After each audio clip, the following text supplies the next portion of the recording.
Hello everyone and welcome to a brand new video. Today we're here with part 6 of our MyTeam Career mode here on F1 2021. Last time out we were at the Canadian Grand Prix and we got pretty close to points, but in the end we ended up in P13 I believe it was, and yeah, just missing out unfortunately with a bit of a blunder in the pit stop there with the team changing a front wing when I didn't necessarily need it or want it. But yeah, we've learnt from that mistake now. And yeah, always know to set that repair damage to no unless I need it. But yeah, looking forward to this round now. Feeling pretty good. France is usually a track I'm pretty good at. You can see here we're just going through our power unit and just changing some components over. We're already starting to run out of components here and we're only 6 rounds into the season, so I imagine at some point we're going to have to pick up a penalty or two to pick up some extra components because they're just wearing at a very quick rate. Unfortunately, there was a bug with the game where if you did quick practice, which we've been doing, it just put a bunch of excessive wear on all the components, which they've fixed now, heading into this round. So that's a bit unfortunate, but yeah, there's nothing we can really do about it except for push on. You can see we've got a bunch of resource points, but couldn't do anything necessarily with any upgrades because we've already got a bunch in the pipeline. You can see there, we unfortunately had a failed upgrade there with our internal combustion engine durability. So we're going to get that going again. That should actually come in before France anyway, so that's nice. And you can see trying to upgrade the turbo there, but yeah, too many upgrades going on at once. Yeah, we've already got a bunch of upgrades in the pipeline, as you can see here. So hopefully that can give us a nice boost in performance, hopefully keep up with the rest of the pack as they are developing at a very, very quick rate. Obviously with those settings we gave them earlier on at the start of the career mode. You can see just moving forward in the timeline now, we've just got our sort of activities going through, getting our weekly resources and stuff. You can see there, we get all of our upgrades come in. So yeah, I think, yeah, we've done very well there. The only one we didn't get was, I believe, another durability upgrade that we had. You can see here just quickly having a little look through now.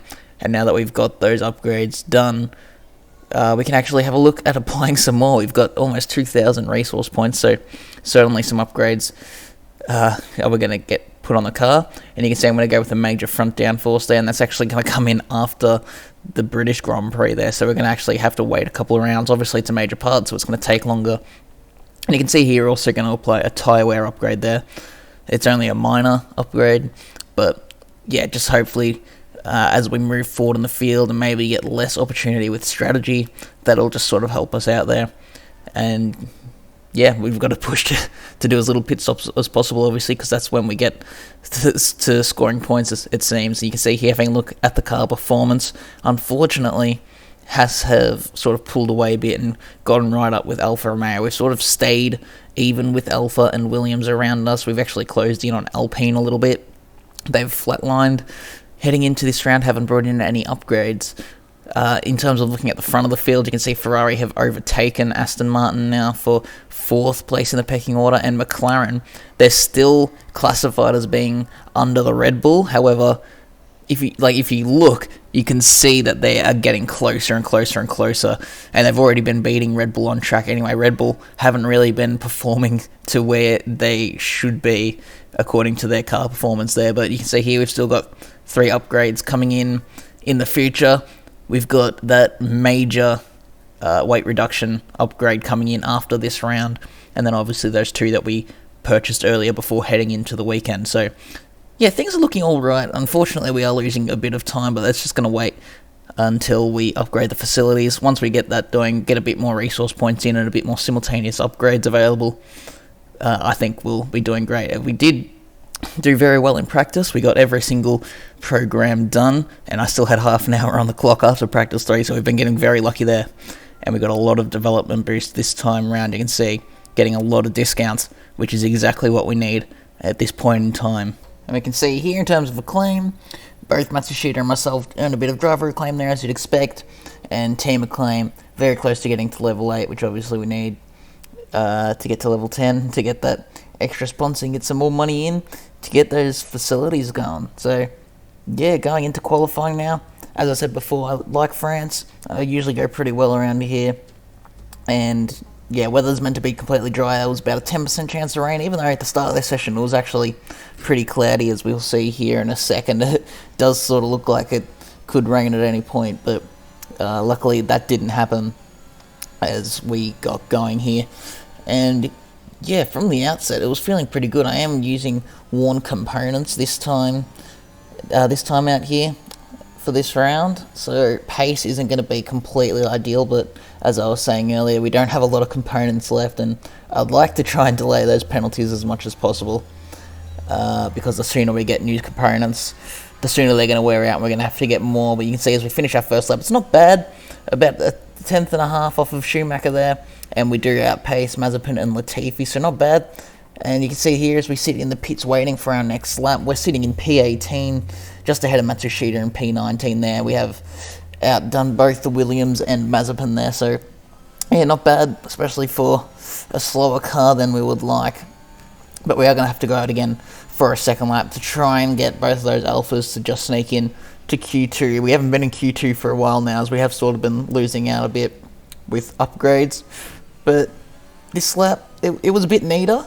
The first lap was already pretty good as it was. I didn't really think there was much time to find, but you can see at this point as we head down the back straight, we're about half a tenth up, and as we head into the chicane here, we do find a bit more time. You can see going up to about a tenth and a half as we get out the exit. So yeah, this lap, it was neater. It wasn't a lot faster. You can see as we headed into the second last corner, we're about 3/10 up, but this section just got very, very messy and untidy. And as we head towards the line, we're only about a tenth and a half up, so I don't think that's going to be enough. And you can see as we cross the line, it's going to be P17 here. So once again, just missing out by one position. So yeah, we are just not quite quick enough for Q2, but there's also positives to that, being that we get to sort of preserve the engine components a bit more now, instead of having to go out and do another 2 laps at full pelt to try and see how far out we can get the order. So yeah, there's positives and negatives, but yeah, at this point, we're about sitting 2 seconds off of the pace of the faster guys in Q1, that is. I imagine as you go on through the sessions, they sort of turn the wick up a bit, but you can see we do outdo Nikita Mazepin there in the rivalry. We were about 3 points ahead there. So yeah, we brought that back from being a couple points down earlier on in the season. And yeah, you can see a claim very close to level 8 now. We're basically sitting on the mark. We'll definitely be getting into a claim level 8 after this weekend, provided we don't have any major incidents. But yeah, time to move on to the race. Here we are again then at Le Castellet for another round of this year's Formula One World Championship. Renault took their first French Grand Prix win all the way back in the inaugural race in 1906, but it was another 73 years before they could take their second. I'm sure Alpine will be pushing hard to delight the local fans here today. The circuit Paul Ricard then, a 3.6 mile track, 25 miles east of Marseille. 15 corners here, 6 to the left and 9 to the right, with the main overtaking chance expected going into turn 8. Top speeds today should be around 205 miles per hour.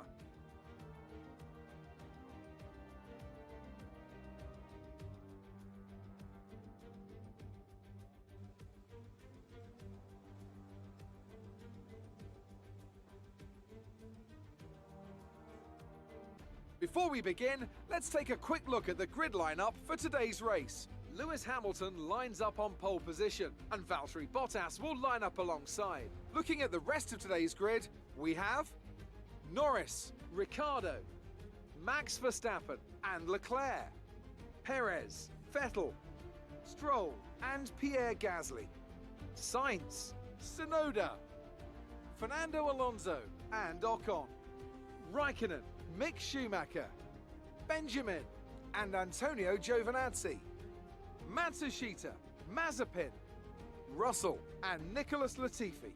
And with preparations almost complete, let's head down to the track. This is our engine supplier's home Grand Prix. Let's give them a race worth watching. Right, so here we are sitting on the grid getting ready for the French Grand Prix in terms of strategy. It's just going to be a simple one stop going from the mediums to the hards there. You can see we're just going to turn the fuel down, but not too much other than that to look at. Pretty simple strategy. We should be able to hopefully do one less pit stop than the cars that qualified in the top 10. They should be doing a 2-stop. But here we go, we're on the grid. 5 red lights, they go out and away we go. It's actually a pretty good launch. You can see we have to pull out to the side to get around Kimi Raikkonen in the Alpha there. Schumacher got a pretty good start as well. You can hear Jeff telling us already just off the line, not even at turn 1 yet, and he's telling us about gearbox wear. So yeah, I think it's definitely going to be a bit of a management race in that aspect with the worn components and the worn gearbox. And you can see as we head down to turn 3 now, Schumacher down the inside, and we're going to go side by side through this section, but we're going to dive it around the outside of Esteban Ocon here at his home Grand Prix and his team's home Grand Prix as we head through this sort of pretty tricky section. We are right behind Fernando Alonso and the other Alpine though, but we're going to have to use ERS here to try and stay ahead of Esteban Ocon. He's actually going to go to the outside as we head to the chicane here, and we're going to hold the inside line, go side by side through the chicane, just about give him enough room, but we do pull ahead there and hold on to P14 for now, that is. Hopefully we can move forward a bit more, and you can see as we cut towards the endish of lap 2, George Russell is out of the race, and we are right behind Fernando Alonso. And as we head through the left-hander, we're actually going to go up the inside, and it's a big slide through there, just about getting through without making any contact, and move up into P13. I wasn't expecting to make a move there, which is why I was so out of control, trying to avoid any contact. But yeah, it seems at the start of the race we just have that pace over the Alpines there, and we always get in front, and then later on they sort of seem to switch on a bit, or maybe the AI kicks up. You can see a DRS enabled there as we head on to lap number 3 now, chasing down Carlos Sainz and Yuki Tsunoda. But you can see as we shift down gears, you can see we actually missed 4th gear there, so we've lost 4th gear. We're going from 3rd to 5th and 5th to 4th, and as we hear Jeff talk in a second here, we've lost one of the gears, the transmission is significantly damaged, we're down a gear. We have lost a gear confirmation there. So yeah, Jeff told us as we got off the line that the gearbox has a lot of wear, and yeah, now that's sort of showing its consequences to us there. But you can see we're not losing too much pace as we close right on the back of Tsunoda, but we're going to get another message from Jeff now. Right, we've looked at the gearbox issue, but I'm afraid there's nothing we can do. Try and drive around it, we'll just have to hope for the best. Remember that you have a lot of torque in these power units, so you should be able to stay in higher gears for a lot of the lap. So, not some very good news there from Jeff. They might not even be able to fix the issue, but you can see we are able to stay on the back of Yuki Tsunoda for the time being, so it's not hurting us too much. Just hopefully we don't lose any more gears, or hopefully we don't get any sort of desync issues as we head further on into the race. But you can see we are now right behind Yuki as we head down the main straight onto lap 5. We're right in the slipstream. We're going to pull to the outside.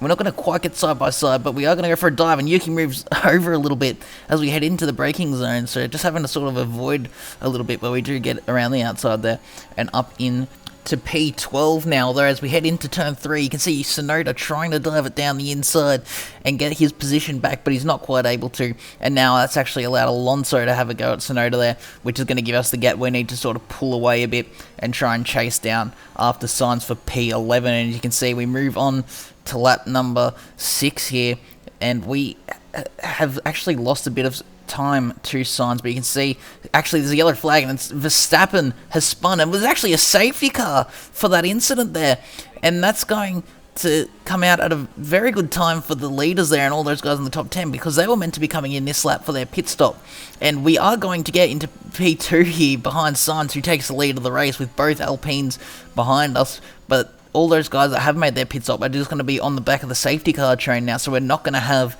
that gap that we would have wanted with that one less pit stop that we have over those guys. But you can see now as we head on to the end of lap 8, start of lap 9. Safety car has let us go, and we are going to try and chase down Carlos Sainz, maybe on the back straight, although actually it doesn't look like he's using overtake mode, because we are really closing in on the back of the Spaniard. As we heard it into turn 1, we're going to dive it down the inside, hold the outside for turn 2 here, and we're just about going to pull in front of Carlos Sainz to take the legitimate race lead. But you can see as we head into turn 3, Sainz with a massive dive there, actually making a bit of side contact there with us.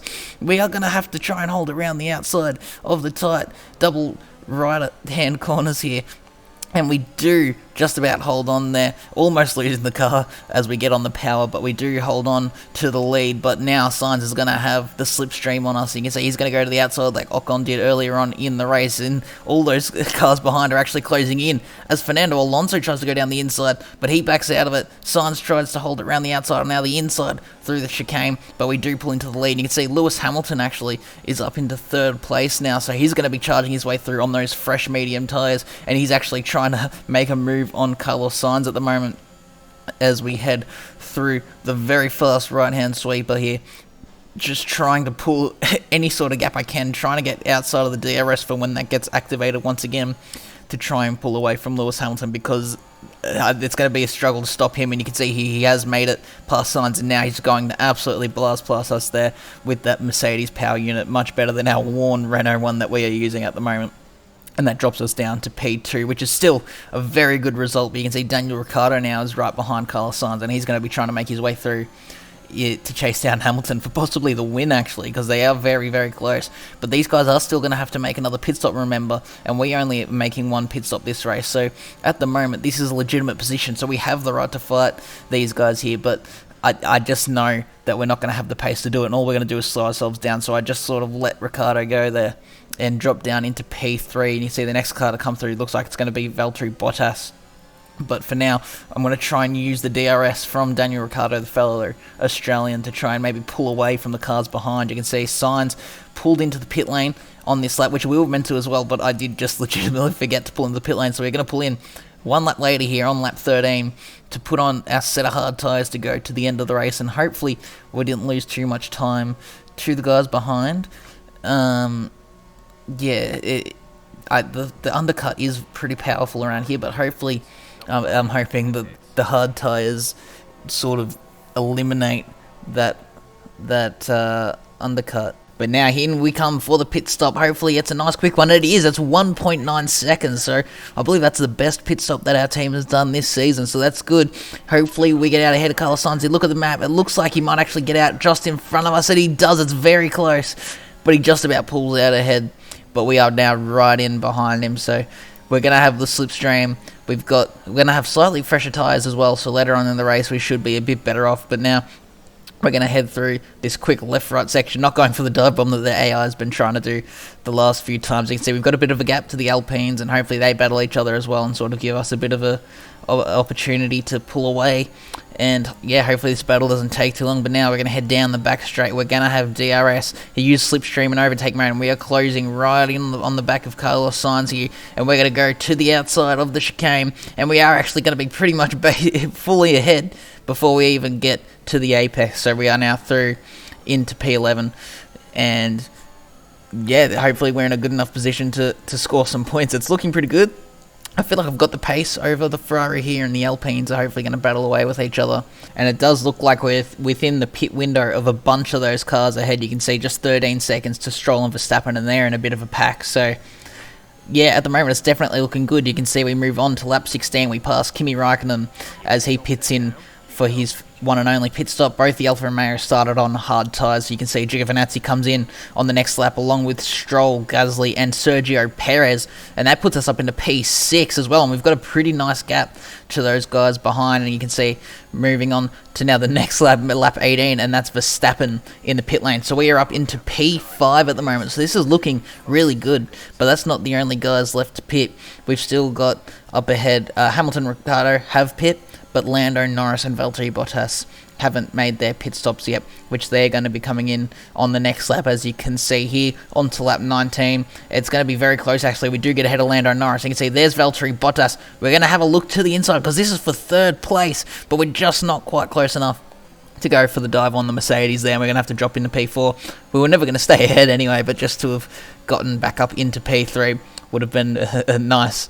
But yeah, now we just have to focus on holding off Carlos Sainz. You can see Sergio Perez is actually right on the back of us as well on those fresh mediums, so I imagine he's going to be very, very tough to hold off. You can see he has actually made it through Sainz, who's actually dropped off a bit, and now Perez dives it down the inside like we've seen a couple of other AI do over the last few laps. And you can see we're going to try and do what we did with Sainz earlier on in the race and hold it around the outside, except now the grip difference is just a lot bigger than that, as well as the Red Bull just being a better car than the Ferrari. But as we head down the straight, we do have DRS on the Mexican. We're going to go to the outside as we head towards the chicane. You can see Lando Norris actually going to the inside, so we're going to be 3 wide, and those guys all back out of it there, and we hold it around the outside. Bit of bravery there.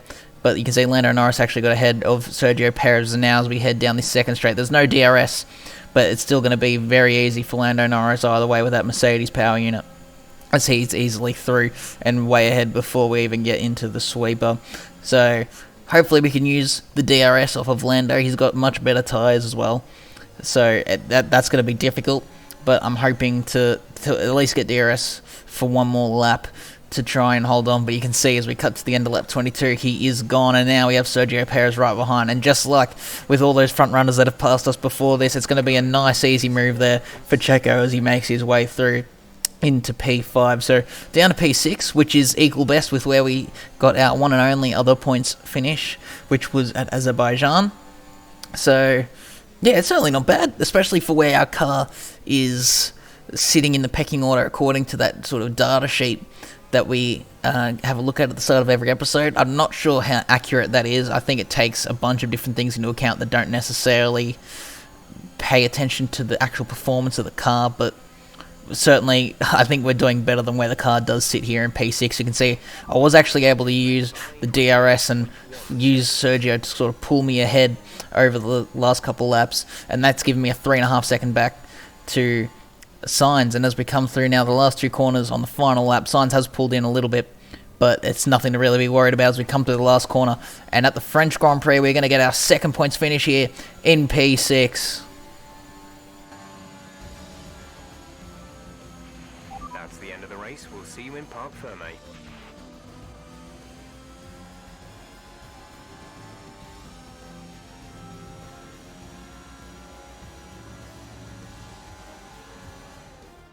A great race then, and a fantastic victory here at Paul Ricard.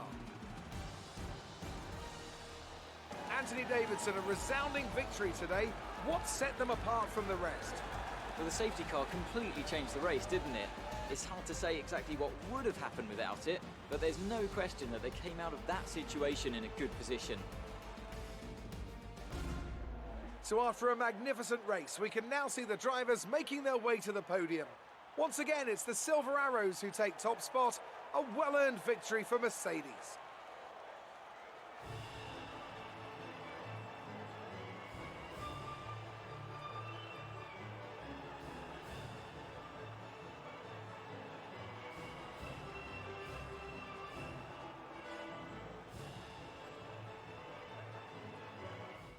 So here we are on the results screen. You can see there we are in 6th place there, getting another 8 points to make it a 2nd point scoring finish of the season. You can see Hamilton 1 ahead of Ricciardo and Bottas there, and Lando in 4th. You can see the Red Bulls struggling once again, so they're just not getting the performance out of that car and getting the results that they need to be getting. You see Matsushita finishing in P18 there. We had Vettel and Russell retiring from the Grand Prix, the only 2 retirements of this race.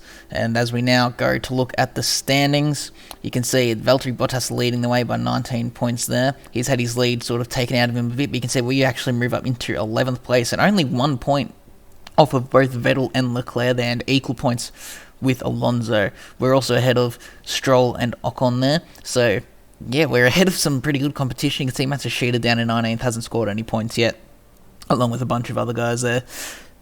So yeah, the goal is to just keep performing until Matsushita can hopefully maybe be getting at least 10th place. Getting 1 point every now and then would be nice, but at the moment I'm thinking going into Season 2 we'll be changing teammates. You can see, looking at the constructor standings, we are P8 still. We haven't moved forward as we are the only driver scoring points, but we have 100% in my eyes confirmed that we're going to be finishing at the minimum of 9th in the constructors. I just don't think Haas and Williams are going to be scoring enough points to sort of catch up with us there. You can see in the rivalry breakdown we are now 5 points ahead of Mazepin there with 2 races remaining. So we should be absolutely fine there. You can see we move up to driver acclaim 5, and you can see Matsushita actually loses some acclaim, which I didn't even know that was possible. In terms of team acclaim, we go up to about halfway through level 8, so definitely working our way towards team acclaim 10 there and getting another secondary sponsor. You can see we did get our sponsor objective there to out-qualify our rival, getting another 120k in our pockets. In terms of damage, Matsushita only got a small amount of damage there, so good on that front. We're about 1.5 million, so maybe next episode we're looking at another facility upgrade, which is exactly what we need to be progressing forward as a team. But that is it for us here today, guys. If you did enjoy, make sure to leave a like and subscribe to see more content like this. Really looking forward to the next one at Austria in a very short amount of time there on the calendar. So yeah, hope you did enjoy. I'll see you all next time. Goodbye.